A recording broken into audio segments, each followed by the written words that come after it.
This is the story of the snail and the whale. This is a tale of a tiny snail and a great big grey-blue humpback whale. This is a rock as black as soot, and this is a snail with an itchy foot. The sea snail slithered all over the rock and gazed at the sea and the ships in the dock. And as she gazed, she sniffed and sighed. The sea is deep and the world is wide. How I long to sail, said the tiny snail. These are the other snails in the flock, who all stuck tight to the smooth black rock, and said to the snail with the itchy foot, "Be quiet, don't wriggle, sit still, stay put." But the tiny sea snail sighed and sniffed, then cried, "I've got it, I'll hitch a lift." This is the trail of the tiny snail, a silvery trail that looped and curled and said, "Lift wanted around the world."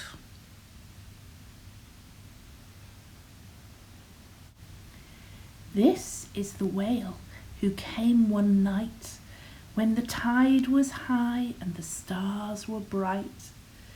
A humpback whale, immensely long, who sang to the snail a wonderful song of shimmering ice and coral caves and shooting stars and enormous waves. And this is the tale of the humpback whale. He held it out of the starlit sea and said to the snail, "Come, sail with me."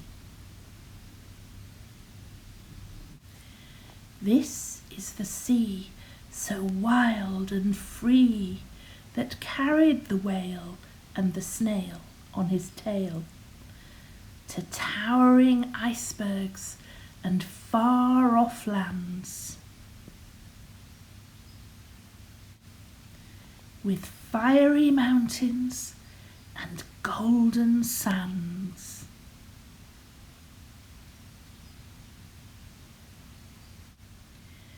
These are the waves that arched and crashed, that foamed and frolicked and sprayed and splashed the tiny snail on the tail of the whale.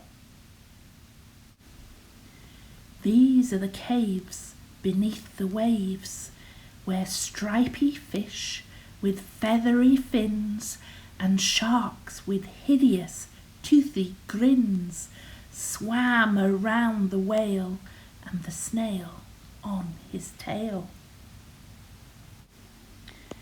This is the sky, so vast and high, sometimes sunny and blue and warm, sometimes filled with a thunderstorm, with zigzag lightning, flashing and frightening a tiny snail on the tail of the whale.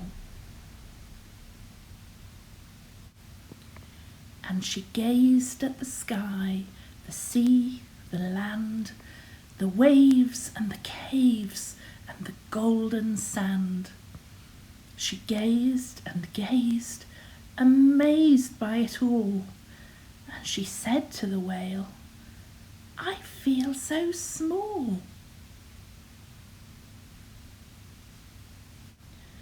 But then came a day the whale lost his way. These are the speedboats running a race, zigging and zooming all over the place, upsetting the whale with their ear-splitting roar, making him swim too close to the shore.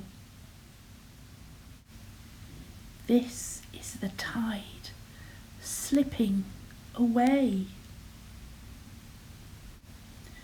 And this is the whale lying beached in a bay. "Quick, off the sand, back to sea!" cried the snail. "I can't move on land, I'm too big," moaned the whale. The snail felt helpless and terribly small. Then, "I've got it!" she cried, and started to crawl. "I must not fail," said the tiny snail. This is the bell on the school in the bay, ringing the children in from their play.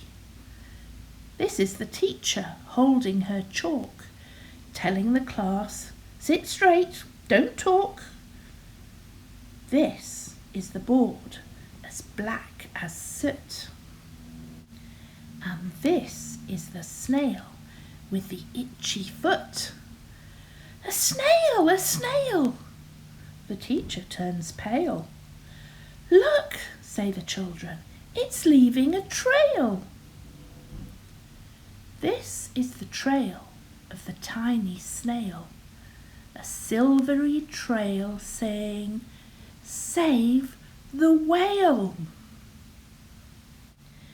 These are the children running from school, fetching the fireman, digging a pool, squirting and spraying to keep the whale cool.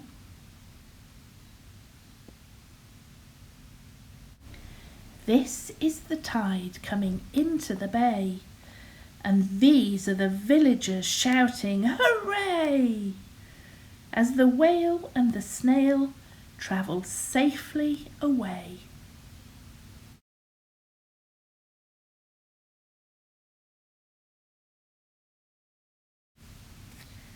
Back to the dock and the flock on the rock, who said, "How time's flown, and haven't you grown?" And the whale and the snail told their wonderful tale of shimmering ice and coral caves, and shooting stars and enormous waves, and of how the snail, so small and frail, with her looping, curling, silvery trail, saved the life of the humpback whale. Then the humpback whale held out his tail, and on crawled snail after snail after snail. And they sang to the sea as they all set sail on the tail of the grey-blue humpback whale. The end.